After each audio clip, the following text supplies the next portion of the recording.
Assalamualaikum warahmatullahi wabarakatuh. Berjumpa kembali sahabat Odoy bersama Kang Odoy Channel, tentunya yang menguak mitos, fakta, dan sejarah.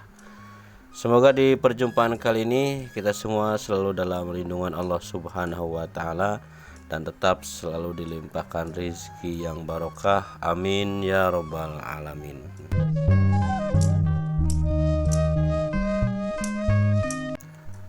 Oke sahabat, kali ini kita sedang berkunjung di makam Syekh Lemah Abang yang ada di Kampung Kemlaten, Kecamatan Harjamukti, Kabupaten Kota Cirebon ya.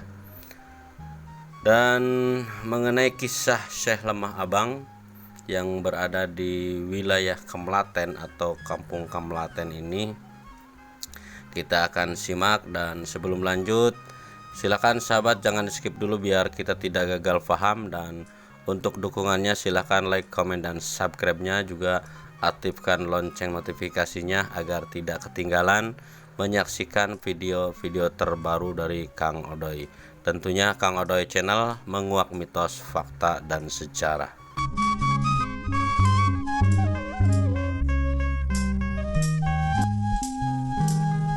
Sahabat, mengenai Syekh Siti Jenar atau Syekh Lemah Abang, bagi umat muslim Indonesia yang mendalami dunia tasawuf, nama Syekh Siti Jenar tentu sudah tidak asing lagi didengarnya. Terlepas dari ajarannya yang dianggap tak sejalan dengan para wali songo saat itu, sosok Syekh Siti Jenar memiliki andil besar dalam penyebaran agama Islam, khususnya di tanah Jawa. Syekh Siti Jenar yang memiliki banyak julukan. Ada nama Syekh Siti Jenar sendiri diambil dari bahasa Jawa. Siti artinya tanah, Jenar artinya kuning. Ada pula yang menyebutnya sebagai Sunan Jepara.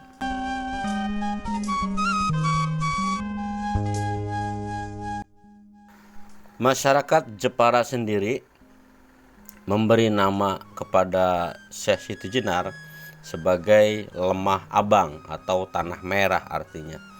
Nama ini diberikan karena Syekh Siti Jenar pernah tinggal di Dusun Lemah Abang, Kecamatan Keling.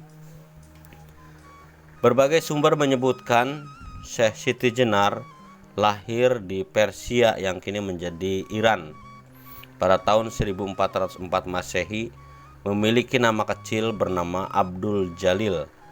Ia dipercaya masih keturunan Nabi Muhammad SAW dari garis keluarga Siti Fatimah dan Ali bin Abi Thalib. Pada akhir tahun 1429, Sayyid Sholih, ayahnya beserta ibunya tiba di Cirebon. Saat itu Syekh Siti Jenar masih berada di dalam kandungan 3 bulan. Sambil berdagang, Syekh Datuk Saleh ini memperkuat penyebaran agama Islam. Ketika Syekh Siti Jenar lahir, menginjak usia 3 bulan, ibunya meninggal dunia. Kemudian Syekh Siti Jenar kecil ini diasuh oleh Ki Danusela serta para penasihatnya.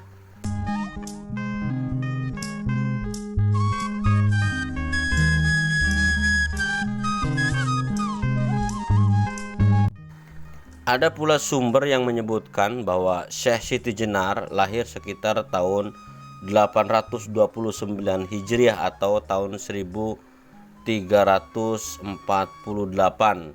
atau tahun 1426 Masehi di Pakuan Caruban, pusat kota Caruban yang kini merupakan Kecamatan Astana Japura, Kabupaten Cirebon.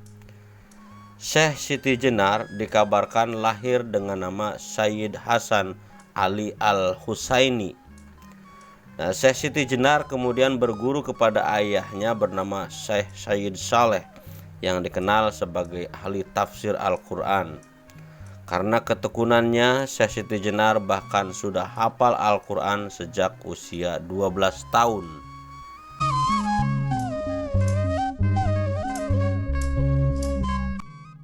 Syekh Siti Jenar tiba di Nusantara saat berumur 17 tahun mengikuti ayahnya berdagang sekaligus berdakwah di Malaka. Ayah Syekh Siti Jenar lalu diangkat sebagai mufti atau ulama yang berwenang menafsirkan kitab yang memberikan fatwa kepada umat oleh penguasa Kesultanan Malaka saat itu, yakni Sultan Iskandar Shah. Said Saleh lalu kemudian pindah ke Cirebon pada tahun 1425 bersama Siti Jenar yang dipercaya sebagai penasehat agama kesultanan bersama Sultan Sunan Gresik. Hingga akhir hayatnya Said Saleh menetap di Cirebon dan Siti Jenar ditunjuk sebagai penerusnya. Syekh Siti Jenar mempunyai 2 putra dari pernikahannya dengan wanita Gujarat, yakni Abdul Qadir alias Syekh Datuk Bardut dan yang kedua yaitu Abdul Qohar alias Syekh Datuk Fardun. Ya. Jadi Syekh Siti Jenar ini punya 2 anak. Yang pertama namanya Abdul Qadir alias Syekh Datuk Bardut dan yang kedua Abdul Qohar alias Syekh Datuk Fardun. Syekh Siti Jenar juga pernah berguru kepada sejumlah wali termasuk Sunan Ampel dan Sunan Gunung Jati. Nah, dari sinilah ia mulai menetap mengenal konsep manunggaling kaula Gusti dan bermukim di Jepara dengan mendirikan sebuah pondok pesantren.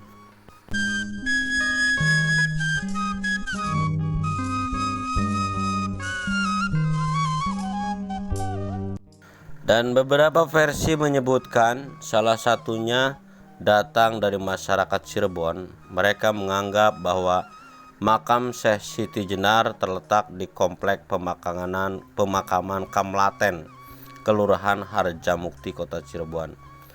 Sedangkan pendapat lain menyebutkan bahwa Syekh Siti Jenar makamnya yaitu berada di Bukit Amparan Jati yang tak jauh dari makam Syekh Datuk Kahfi, Desa Astana, Kecamatan Gunung Jati, Kabupaten Cirebon. Pendapat masyarakat Jepara berbeda lagi. Mereka beranggapan bahwa Syekh Siti Jenar terletak makamnya berada di Desa Lemah Abang, Kecamatan Kembang, Kabupaten Jepara. Sementara masyarakat Tuban menyebutkan bahwa makam Syekh Siti Jenar terletak di Desa Gedongombo, Kecamatan Sumanding. Nah, menurut versi cerita tutur penganut tarekat Akmaliyah, yakni tarekat yang dibangsakan kepada Syekh Siti Jenar, lain lagi. Mereka menyebut bahwa makam Syekh Siti Jenar dinyatakan hilang.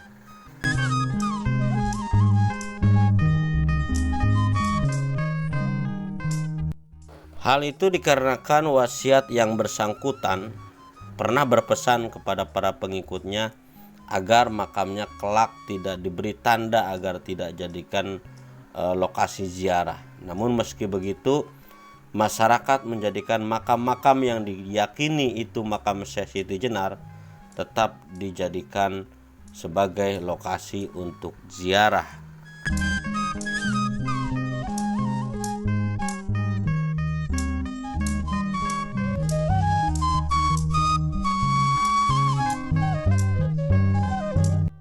Nah, sahabat, di dalam catatan blitarinews.id, hubungan Syekh Siti Jenar atau Syekh Lemah Abang dengan Wali Songo selaku penasehat keagamaan di Kesultanan Demak Bintoro berlangsung kontroversial.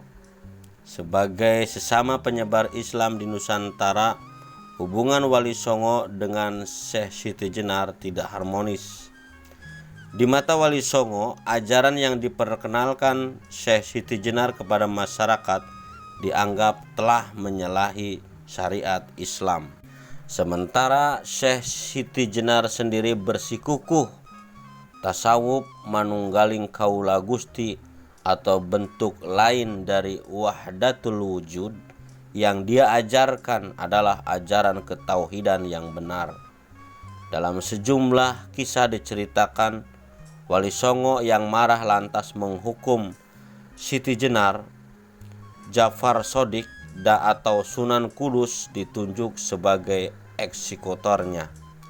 Benarkah demikian? Berikut berbagai versi kematian Syekh Siti Jenar yang berkembang di masyarakat Jawa.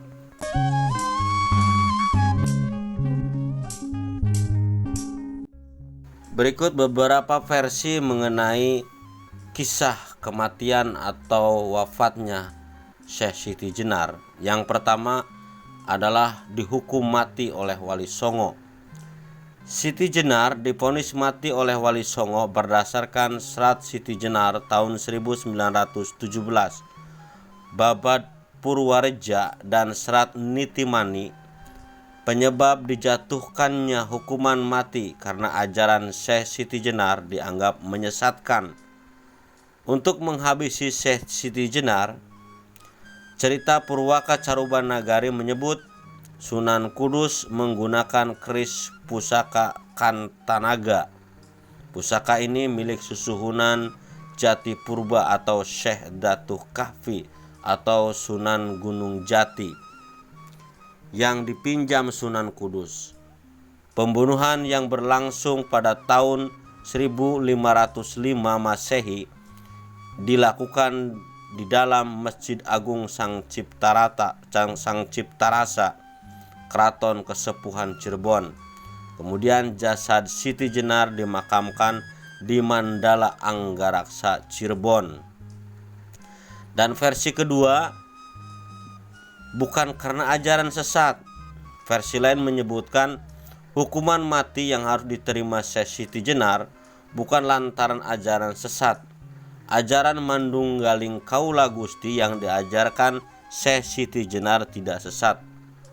Bagi Wali Songo, kesalahan Syekh Siti Jenar adalah mengajarkan Manunggaling Kaula Gusti kepada masyarakat umum secara terbuka.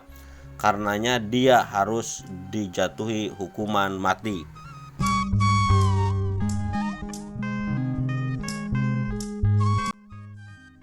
Menurut versi yang ketiga, yang dibunuh Wali Songo adalah ajaran Siti Jenar.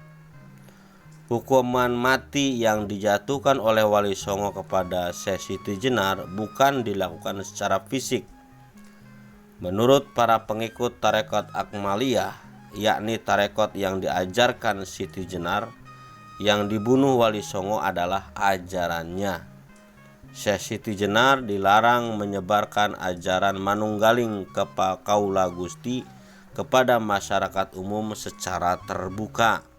Itu menurut versi yang ketiga, sahabat. Dan menurut versi yang keempat, konon katanya jenazah Syekh Siti Jenar diganti dengan bangkai anjing. Karena dianggap telah mengajarkan kesesatan, Syekh Siti Jenar kemudian diadili oleh Wali Songo di Demak. Siti Jenar divonis mati. Di dalam Masjid Demak, Sunan Kudus mengeksekusi Syekh Siti Jenar. Dalam historiografi Jawa Tengah dikisahkan jenazah Syekh Siti Jenar kemudian diganti dengan bangkai seekor anjing.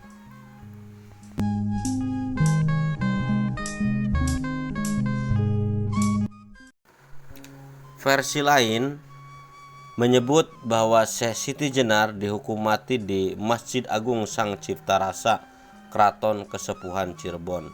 Kemudian jenazah Siti Jenar dimakamkan di area pemakaman Anggaraksa.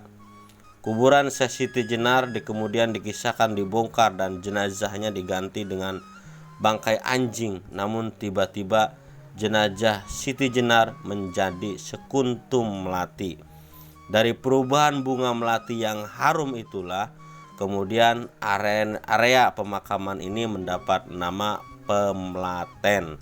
Dan sampai saat ini inilah pemakaman yang dinamakan Pemakaman Kemlaten, Kecamatan Harjamukti, Kota Cirebon. Ya, jadi sahabat, itulah kisah mengenai kontroversi kehidupan dakwah dan hingga meninggalnya, bahkan sampai makamnya Syekh Siti Jenar pun sampai sekarang masih penuh misteri dan penuh kontroversi. Nah, mengenai kisah disinilah yang dinamakan makam Kemlaten. Dulu katanya ketika penggalian jasad tubuh Syekh Siti Jenar, ketika hendak digadingkan oleh seekor anjing, Syekh Siti Jenar ini berubah menjadi sekuntum melati, makanya dinamakan Kemlaten. Ada juga yang mengatakan ketika digali jasad Syekh Siti Jenar ini kemudian harum baunya seperti melati, makanya makam ini kemudian dinamakan Kamlaten. Itulah sahabat tentang kontroversi cerita dari Syekh Siti Jenar, wallahu alam. Kebenarannya yang mana mengenai makam Syekh Siti Jenar, yang beberapa tempat banyak orang yang mengklaim bahwa inilah makam Syekh Siti Jenar. Sementara yang Kang Odol tampilkan ini adalah makam Syekh Siti Jenar yang berada di Kampung Kemlaten, Kecamatan Harjamukti, Kota Cirebon. Terima kasih sahabat atas kebersamaan dan kesetiaannya. Semoga bermanfaat, dan mohon maaf apabila dalam penyampaian yang Kang Odoy sampaikan ini kurang berkenan.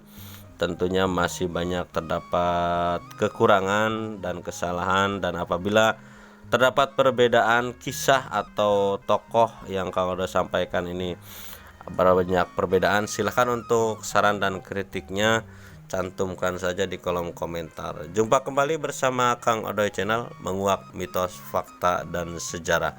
Wassalamualaikum warahmatullahi wabarakatuh.